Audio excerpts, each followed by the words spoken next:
Dersim Wikipedia Azad. Dersim Parêzgeh. Parêzgeha Dêrsimê Tuncelî bi Tirkî Tuncelî parêzgeheke komara Tirkiyeyê Bakurê Kurdistanê ye. Navenda vê parêzgeha bajarê Mamekî ye. Navçe Mamekî an Mamekiye Tirkî Tuncelî Nahîye Mamekî çi xêk pax dûlik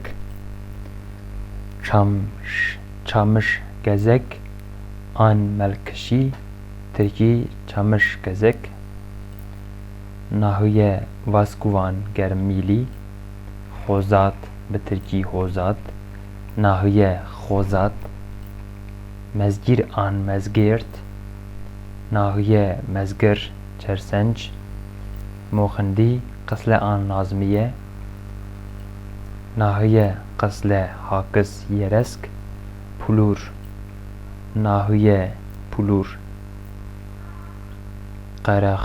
Qereoxlan Zêranîk Pertag Nahîye Pertag Pexşand Hirmêkex Avşker Plemor Nahîye Plemor Pirdosûr Mazra Deşta Hûstam Seteriye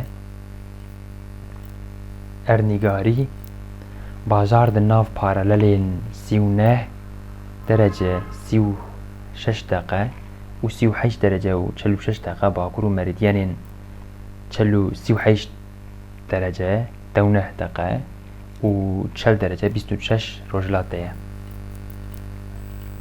Sînorên bajêr li Bakur û Rojava bi Erzingan, li Başûr û Rojhilat bi Elezîz re tê girêdan. Pîvana erdê bajêr 7774 kilometre çargoşe ye. Ji vê erdê jî sedîda 69 ji çiyayan pêk tê. Hejmara deşt û platoyan jî sedîda 31 li herêmê tenê genim Tutûn, fasolî, kexsên şeker, guz û tirî tên şandin. Mijarên têkildarî Dêrsim Herêm Serhildana Dêrsimê Çavkanî Wikipedia Azad Tirkiye ev jî